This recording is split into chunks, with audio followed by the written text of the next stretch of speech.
দুঃখের বিষয়, আমরা যারা গণমাধ্যম কর্মী আছি, এই চাঁদাবাজ সন্ত্রাসীদের কবলে পড়ে যারা আহত নিহত হয়েছি, কখনোই আমরা বিচার পাইনি।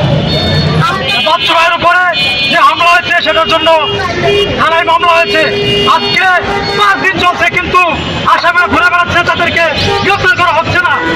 আমরা আইন শৃঙ্খলা বাহিনীকে বলতে চাই, আমাদের এই মামলার আসামিকে ধরে দৃষ্টান্তমূলক শাস্তি দিতে হবে।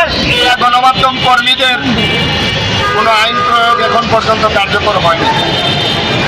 সাগর রুমি হত্যার সময় বিচার হয়নি। বিগত কিছুদিন আগে আমরা যখন সারা দেশব্যাপী আন্দোলন করেছিলাম, মানববন্ধন করেছিলাম, আসাদুজ্জামান তুহিন এই গাজীপুরেই কিন্তু মার্ডার হয়েছিল। সবাই সচক্ষে দেখেছিলেন মর্মাহত অবস্থায়, ছোট বড় সবাই সারা বাংলাদেশ ব্যাপী সে মানববন্ধন করা হয়েছিল। কিন্তু আসামি কিন্তু ধরা হয়েছে, মামলা হয়েছে, স্বাভাবিক নর্মাল যেভাবে পাবলিক প্লেস যেভাবে সহজ সরলভাবে মানুষ প্রতিনিহত হচ্ছে এভাবেই। কিন্তু এরপরে রাষ্ট্রে এখন পর্যন্ত ন্যায় বিচারের জন্য কোনো দাবি পূরণ করা হয়নি। আমরা কিছু এখন পর্যন্ত পাইনি।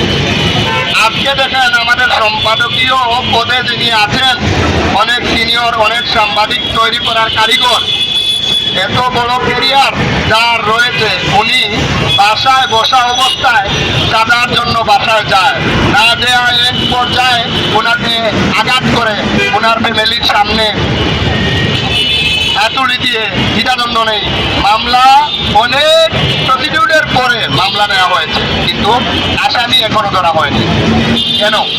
আমরা রাষ্ট্রের কাছে যারা আছেন বিনীতভাবে অনুরোধ জানাবো, আজকে যদি ন্যূনতম একটি ক্যাটাগরিতে আমাদের জন্য কোনো আইন প্রয়োগ থাকতো, তাহলে আজকে এই পরিবেশ পরিস্থিতি হতো না।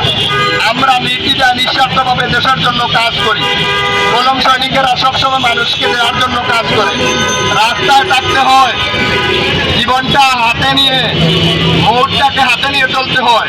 আজকে দেখেন সেই কলম যুদ্ধার জন্য কিছুই নেই।